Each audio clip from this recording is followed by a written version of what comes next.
Bueno, después de esta situación puede hacer su presentación, magistrado Ortega. Muy buenas tardes, excelentísimo señor presidente de la República, licenciado Luis Abinader Corona, presidente de este honorable Consejo Nacional de la Magistratura. Muy buenas tardes al doctor Luis Henry Molina Peña, presidente de la Suprema Corte de Justicia, al ingeniero Eduardo Estrella, presidente del Senado de la República, la magistrada procuradora de la República, Miriam Germán Brito, magistrada Nancy Salcedo, juez de la Corte Suprema de Justicia, doctor Bautista Rojas Gómez, senador de la República, y Víctor Fadul, diputado de la República.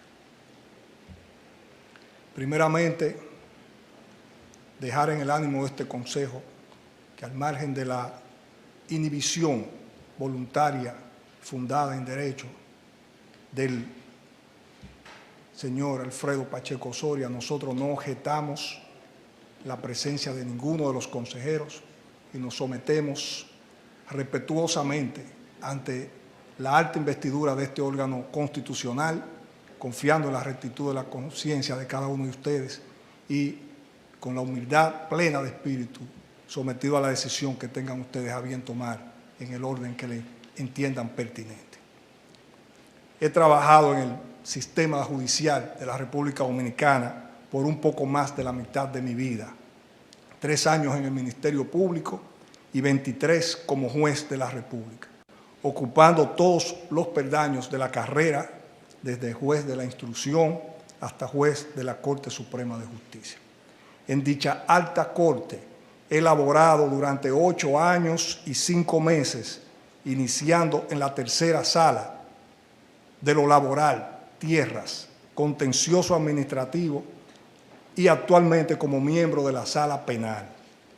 En la función judicial, como en otras ocupaciones previas, públicas y privadas, he procurado, en la medida de lo posible, de honrar a mis padres, humildes campesinos que se esforzaron en formar una familia decente, honorable, trabajadora, al igual que a otros admirables mayores que, sin ser mis padres, me han dispensado el trato correspondiente a los hijos. He procurado, en la medida de mi defectuosa humanidad, de ser un ejemplo digno para mis hijos y para otros que, sin ser mis hijos, me dispensan respeto y consideración. El respeto que tengo por la historia de este país, labrada sobre tanto heroísmo, muchas veces anónimo, discreto o difuminado en la multitud, me ha motivado a ejercer la función pública bajo el predicamento de Martí de que la patria es ara y no pedestal. La función de juez es una labor espiritualmente solitaria, difícil, sobre todo en la hipersensibilidad de esta época confusa, en que, como dijera Enrique Llobet, citado por Saglul, estamos aterrados de los demás. Pero para mí es una dicha el tratar, por lo menos tratar, de sacar de la oscuridad la luz de lo justo, desde la pobre lógica de una criatura imperfecta, como ha dicho Calamandrei con respecto a los jueces. Quiero expresar mi gratitud a este país por la oportunidad que he tenido hasta ahora de ejercer la honorable función judicial. De todos los que me han ayudado a ser juez, sin perderme en el laberinto, de manera acentuada quiero agradecer a mi familia, a mis amigos, a los imperceptibles que comparten con uno las horas difíciles tras bambalinas y cuyas medallas las llevan entorchadas en el alma. Ustedes, honorables, tienen de antemano el informe sobre mi gestión en la Suprema Corte de Justicia. La defensa que prevalece de la función de un juez son sus hechos, la historia verídica y objetiva de su conducta. Mi trayectoria de juez está en buena parte documentada. Ha transcurrido de cara al sol. Solo tengo que agregar, honorables señorías, que Dios guíe todos los actos de sus vidas por la senda de la justicia. Me reitero a su disposición. Muchas gracias. Muchas gracias, magistrado Francisco Ortega Polanco. Vamos a pasar ahora a las preguntas que tengan los consejeros. El senador Bauta tiene la primera pregunta. Buenas tardes, magistrado Ortega Polanco. Voy a atreverme a cursar una pregunta que he estado utilizando en los últimos días en este desempeño. Y es que, a propósito de la situación sanitaria que vive el país y el mundo, se han desatado opiniones con relación al marco jurídico a utilizar para, en un caso, por ejemplo, para dispensar multas a los violadores del estado de excepción, de emergencia, amparado en el cual se decreta un toque de queda. Yo he venido diciendo, y ya hoy incluso vi como que existen iniciativas tendentes a enmarcar la decisión del estado de emergencia, que yo creo que el marco de este estado de emergencia es el tema de salud, indiscutiblemente. Entonces yo creo, y he estado argumentando eso y quiero que usted me opine sobre eso, si no sería la ley 4201, la Ley General de Salud, el marco a utilizar en las sanciones a los violadores del estado de emergencia en el que está República Dominicana por la situación sanitaria. En mi condición actual de juez todavía, debo adelantar que los jueces tenemos limitado y comprometido el poder expresar libremente el pensamiento. Más, considero que sería inelegante obviar la inquietud que usted me presenta. Senador, el asunto del toque de queda, que es una medida restrictiva de la libertad de tránsito, no es una novedad ni es un invento. Si nos fijamos en el mismo nombre de toque de queda, tenemos que remontarnos a la antigüedad, que se tocaba la campana para que la gente se quedara en su casa, y por eso se llama toque de queda. Y se decía toque de ánimas porque se adhería a esto una oración por las ánimas del purgatorio. Eso era así en la antigüedad, de manera que no es nada nuevo bajo el sol. Ocurre que el toque de queda como medida general tiene características generales, como la medicina, usted médico, la situación cardiovascular en general, no está al margen de la presión arterial de un ojo. Hay que ver la medicina como una integridad, así mismo se ve el derecho. Entonces, decía ayer, una norma, una regla jurídica sin coacción, sin obligación, es como un sol que no quema. No tiene sentido. Y esto es lo que distingue la regla moral de las reglas jurídicas. En la regla moral usted la cumple si usted quiere, la regla jurídica es obligado porque tiene una coacción. Quiere decir que lo que se está planteando ahora en medio de una pandemia que pone en riesgo la vida, la salud de la gente, es un toque de queda sanitario, de salud. Entonces, no es, en general el toque de queda tiene un objetivo, que es sacar de las áreas públicas a las personas durante un tiempo. En ese sentido, simplemente la función de la autoridad es sustraer del espacio público a la persona durante el tiempo previsto. Cuando esto está relacionado con una medida de salud, no se puede deslindar la medida en sí de la situación general. Entonces, esto es una situación de una pandemia, que en la antigüedad era así mismo. Por eso el asunto de tocar las campanas y esto, o sea, no es una novedad. Entonces, si durante el toque de queda una persona simplemente está en la calle, se limitaría la dinámica a que esta persona sea aprendida, recluida durante ese tiempo y luego liberada. Pero si durante ese periodo se cometen otro tipo de desmanes, ya esto está cubierto por una norma. En materia penal, hay un presupuesto imprescindible, que es la tipicidad. No se puede castigar una conducta que no haya sido prevista. Por eso hay una máxima que se llama nullum pena, nullum delictum sine lege previa. No hay pena, no hay delito si una ley previamente no lo dice. Porque esto toca la seguridad personal de la gente. Entonces, desde hace más de 200 años hay una previsión para eso. En el Código Penal, en el libro de las contravenciones, se dice que si usted resiste o limita medidas de salud general, usted comete, según el Código, una contravención que es castigada con 2 pesos de multa.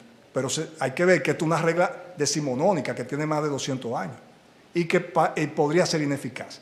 Pero hay una ley general de salud que tiene una previsión represiva y dice que cuando se cometen estos desmanes de resistir las medidas de salud general, se comete una infracción que se llama contravención porque está penada por una multa y esto es lo que determina que sea una contravención y está prevista en la ley. Siempre habrá opiniones diversas. En esto no se puede pretender que nadie tiene palabra de Dios, pero el derecho es lógica y razón, y la realidad es que hay una ley general de salud y que plantea esta parte represiva y que si no es resistir la medida general de salud lo que previó esa ley, ¿qué es entonces? Se puede plantear que se hagan nuevas leyes, pero es que esto no es una novedad, esto es algo que data de muchísimos años y no podemos obviar el pensamiento de Juvenal de que mientras más leyes tiene la República, peor es la gestión de la administración. Entonces no se trata de muchas leyes porque esto pudiera complicar. Lo importante es que se le dé la cobertura correcta dentro de una visión integral del derecho, no viéndolo de una manera sesgada. Esa es mi opinión, sin desmedro de que respeto otras que pudieran haber, y espero haberle respondido, doctor, su inquietud. Sí, muchas gracias, magistrado. ¿Alguna otra pregunta? Presidente del Senado, Eduardo Estrella. Buenas tardes. Gracias, presidente. Buenas tardes, magistrado. Magistrado, ¿en qué consiste el principio de confianza legítima a favor de los ciudadanos o administrados?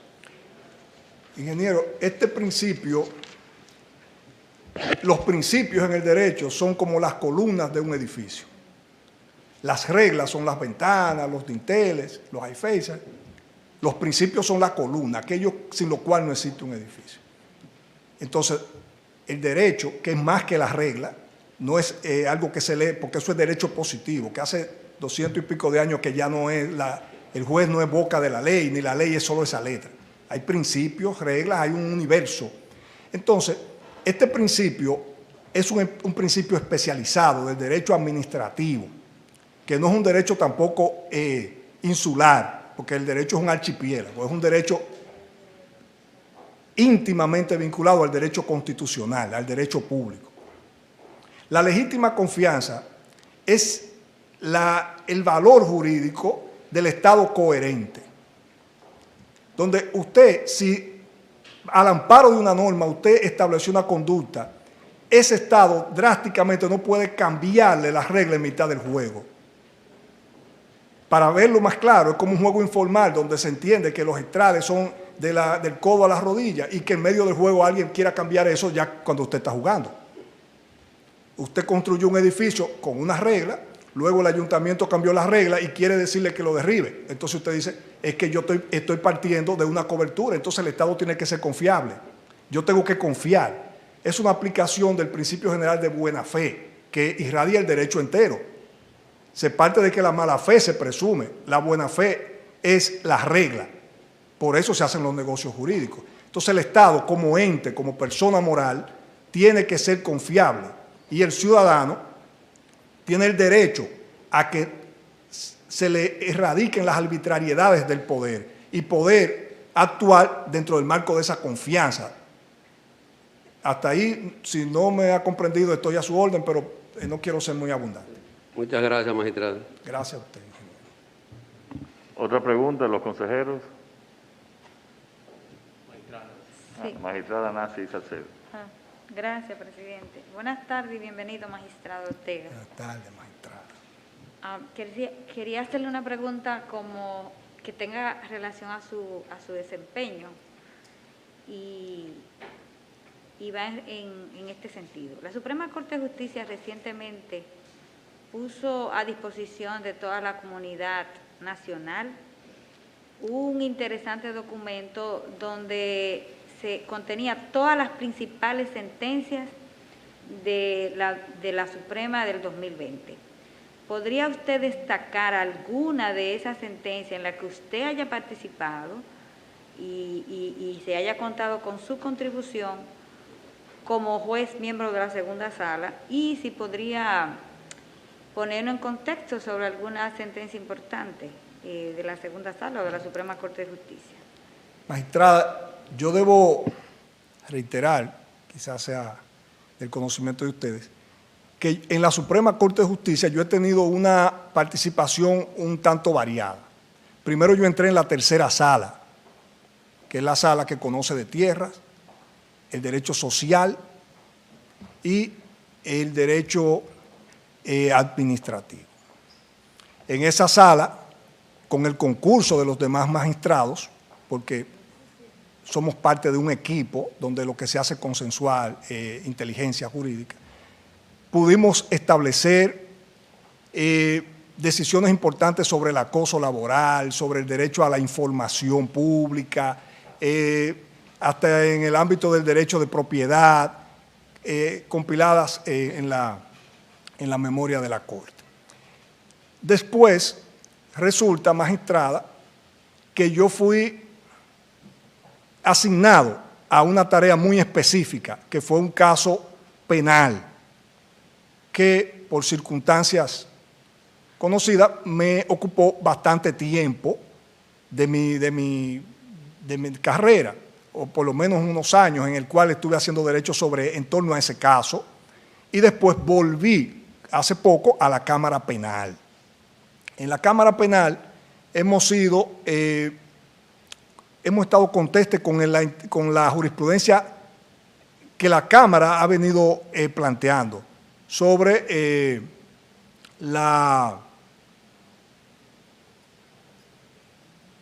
el debido proceso de ley, la administración probatoria, entre otras. No es común que la jurisprudencia a diario traiga novedades, porque el derecho no es una repetición, no es una innovación constante, sino el derecho se va haciendo calmadamente. Nosotros sí participamos, algo que recuerdo, ha sido una mención, para no pretender grandes méritos de esto, porque son propuestas que luego son aprobadas por los demás, en un caso en que la ley de procedimiento de derecho formal establece una multa con relación a los gerentes de la Defensoría Pública, cuando tienen un comportamiento remiso ante el envío de los defensores a cubrir el abandono de abogados defensores privados, etc. Se había dicho anteriormente que la decisión del juez que multaba al gerente al funcionario de la Defensoría Pública era irrecurrible, no estaba sujeta a ningún tipo de vía de impugnación. Lo que en un principio parece muy lógico, porque los recursos deben cursar por mandato de la Constitución según lo que prevé la norma. Y como no había una habilitación de un recurso penal, se había decidido esto. Nosotros propusimos que, si bien no había habilitado un recurso penal de tipo penal, sí, por un asunto de tutela judicial efectiva, el derecho a la vía recursiva en general, esto debía encauzarse por su cauce natural, que era el derecho administrativo, por ser una decisión de carácter administrativa la que implica el envío o no de un defensor a cubrir esta cuestión del abandono. Esto es algo que hemos visto nuevo.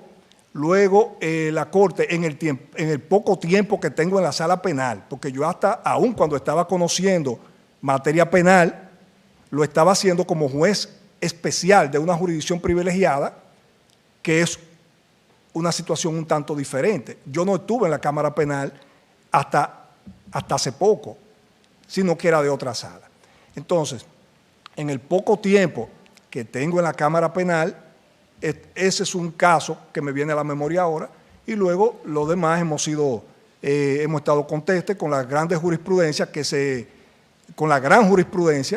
que fijó esa Corte a partir del año 2012, que ha sido una cantera de grandes decisiones y que requieren el paso del tiempo para ser tal vez reformuladas.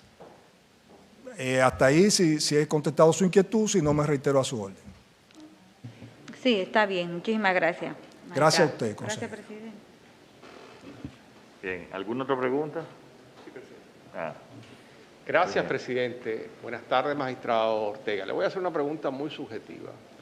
Usted era un juez penal en un momento del inicio de su carrera como juez. Primero fue Ministerio Público, después fue juez. Cuando llega a la Suprema Corte de Justicia pasa a la tercera sala y después vuelve al mundo penal en la segunda sala. Y hemos conversado, y voy a cometer una infidencia, de que a usted no le preocuparía ser juez también de lo civil. Entonces, ¿cómo usted evalúa su experiencia penal, su experiencia en la tercera sala y además su apertura a poder estar en materia civil? Magistrado presidente, también ha dicho Martí, a quien yo admiro y suscribo su brillante pensamiento, algo que parece un lugar común o una frase hecha, que el lugar de un hombre está donde es útil.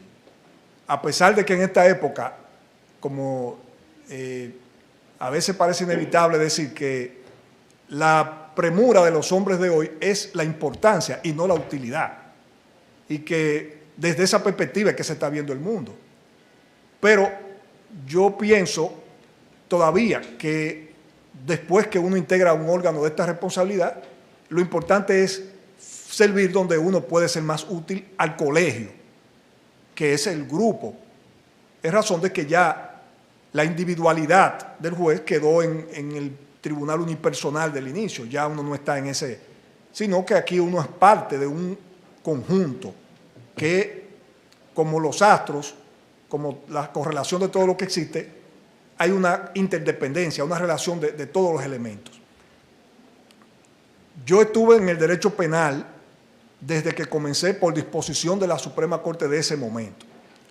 Pero en mi formación jurídica, yo tomé el curso del derecho administrativo, que es lo que más he estudiado y donde me he titulado, etc. Magistrado, el derecho es un conjunto, es uno solo, como es la medicina. Es quizás imposible que un médico solo sepa de revisar un pie o una mano, porque eso no está individualizado del cuerpo. El derecho es un conjunto de principios adornado con reglas. El derecho no está separado, no se puede hablar del derecho civil y el penal como si fueran equidistantes, porque están relacionados. Las particularidades de esos derechos sí crean una diferenciación. El derecho civil es un derecho paritario, de iguales, donde tiene un peso fundamental la relatividad, donde la voluntad de las partes es la ley, en principio, no quiere decir todo, pero básicamente. El derecho penal es un derecho de desproporciones, donde el ciudadano se relaciona con el Estado, y el Estado con un poder coercitivo, un poder de fuerza, como el derecho administrativo, el laboral.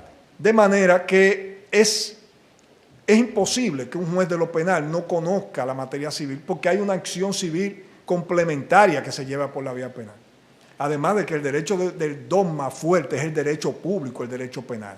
De manera, presidente, que uno no puede prever el futuro, pero si nos tocara trabajar en el área civil, haríamos el mayor esfuerzo de poder cumplir con nuestro rol, si fuere si se diera esa hipótesis. Gracias, presidente. Espero haber complacido su inquietud. Sí, muchas gracias. ¿Alguna otra pregunta? Yo voy a concluir con una pregunta, magistrado. ¿Qué considera usted que puede hacerse para mejorar la celeridad de los fallos de la Suprema Corte de Justicia y así evitar la mora judicial? Presidente, la mora judicial ha sido el nudo gordiano del sistema de justicia toda la vida. Con la lamentable situación de que justicia retardada o dilatada es justicia anulada. La normativa internacional y criolla ha sido reiterativa en prever vías, propuestas para conjurar esa lacra, ese obstáculo. Indudablemente la sociedad no se desempeña dentro de los libros, sino que los libros son una hipótesis. La realidad concreta es diferente. La mora es el resultado de muchos factores. Primero, un sistema diseñado al estilo de la muñeca rusa, de que una tiene otra adentro. Aquí la vía recursiva, desde que usted empieza, la parte tiene forma de incidental, de recurrir, de ir. Imagínense hasta el Tribunal Constitucional para que las sentencias tengan una firmeza real. Entonces, primero está el litigio y su propia naturaleza. Y segundo, las carencias intelectuales y materiales de un sistema de justicia que ha ido fortaleciéndose, pero que viene de ser un poder limitado, un poder de menos trascendencia que los otros.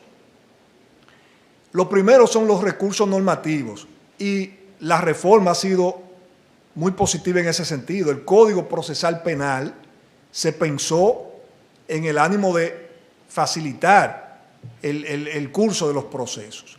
Luego, en la realidad, ha habido cierta resistencia y la ley se ha ido atemperando, se ha ido modulando y se han creado obstáculos. Se ha incorporado a la ley nacional recientemente, en el orden o sea, no hace tanto tiempo que se incorporó el amparo, el derecho a tutela, como una vía expedita, rápida, para que el ciudadano pueda impetrar justicia, pueda tutelarse. Desde el Poder Judicial se ha hecho, desde en que yo pertenezco, se realizaron viajes de experimentación con los jueces para que vieran otros sistemas, para que estudiaran otros sistemas. Se mandó gente a capacitar, se incorporó una escuela de la judicatura para enseñar a los jueces, para discutir. Se han encaminado muchas gestiones. En términos de la ley, yo creo que los recursos están ahí, pero, presidente, como es la democracia misma, la justicia es una meta en construcción permanente, que nunca se termina. Es un tránsito. Y dentro del sistema democrático, social y democrático, donde hay tantas confrontaciones, además de la ley, determina mucho la voluntad de los actores. Y yo pienso que más que normas nuevas, lo que se necesita es seguir fortaleciendo la conciencia del juez, la cercanía del juez con la comunidad, con el imputado, con aquel que reclama la justicia. Y, presidente, yo pienso que se ha avanzado bastante y que el camino es seguir construyendo en esa dirección de conciencia, porque no hay vacíos, hay leyes, ahí están los principios, pero reitero finalmente que la realidad desborda la ley y que cada día hay diferentes situaciones y que la mora no solo de los jueces, sino de la forma en que se litiga, el mismo sistema, de que los casos no concluyen con tanta brevedad y básicamente me quedo con la palabra voluntad, la vocación de las personas, porque como le decía, no basta la letra de la ley, hay que darle vida y esto ya es una cuestión en construcción permanente. Espero haberle complacido y me reitero a sus órdenes. Sí, muchas gracias, magistrado. Muchísimas gracias por su presentación. Ahora nosotros pasaremos a hacer la evaluación. Muchas gracias a ustedes. Muy bien, muy buenas tardes. Buenas tardes.